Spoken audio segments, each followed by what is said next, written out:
A Ponte venceu de virada 2-1. Eu queria dar destaque, né, Edu, e a gente não pode deixar de falar, que é do Igor Vinhas, realmente. Salvou a Ponte. Se toma o gol naquela circunstância onde ele fez aí pelo menos 3 defesas, aquela em um lance, né, duas defesas importantíssimas. Foi bem o Igor Vinhas, eu acho que está se firmando, é isso mesmo. Eu ainda acho, eu fiquei a impressão de que ele demora para decidir, né, no momento do gol. Acho que ele tem que ter tomado a decisão um pouco mais rápido. Isso é agilidade, é tempo de bola, é ritmo de jogo. Eu acho que ele demora um pouco, vai com o braço errado. No momento em que a bola pega no chão ali, claro, é um lance difícil e tudo, mas pela qualidade do Igor Vinhas, é uma bola defensável, sim. Mas se redimiu ali, fez grandes defesas. Para mim aí tá entre os destaques da partida. E outros destaques positivos, né? Eu gostei muito do Fecim hoje também. O próprio Wesley, que ganhou a oportunidade no time titular, mostrou que também o primeiro tempo um pouco apagado, mas o segundo tempo realmente cumpriu taticamente o que tem que ser feito, fechando ali o meio de campo.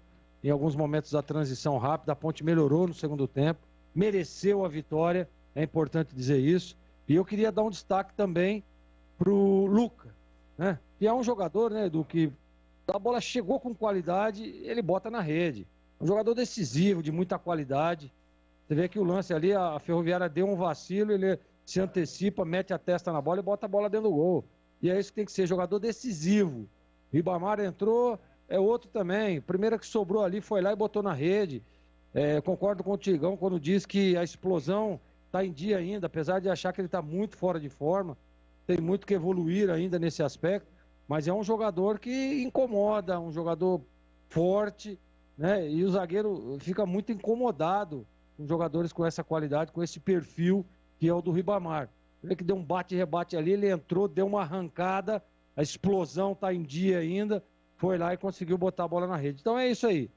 Outro detalhe, viu, Edu, que eu queria dizer era sobre o Gilson Kleina. Nós questionávamos, conjecturávamos antes da partida como é que vai ser esse time da Ponte taticamente, o que ele vai fazer. Ele aparece ali com o Léo Santos com uma espécie de primeiro volante, acerta também porque deu uma reforçada no sistema defensivo. A Ponte toma o gol num vacilo, né? Depois aí erros e ajustes que nós inclusive pontuamos ali no intervalo e volta para o segundo tempo melhor. E é isso, é a mão do treinador. É o treinador que ajusta, que fez a leitura do jogo, que fez a leitura do time adversário. E olha, não é fácil, hein? Aí a Ferroviária, 20 e tantos jogos aí sem perder, e a Ponte foi lá na Fonte Luminosa e ganhou o jogo. Então, parabéns aí, foi realmente um bom jogo da Ponte Preta. Agora, a expectativa é de que continue nessa evolução. Não adianta você fazer um jogo como fez a Ponte, competindo. Eu sempre digo isso. A Ponte, em alguns momentos, não competiu.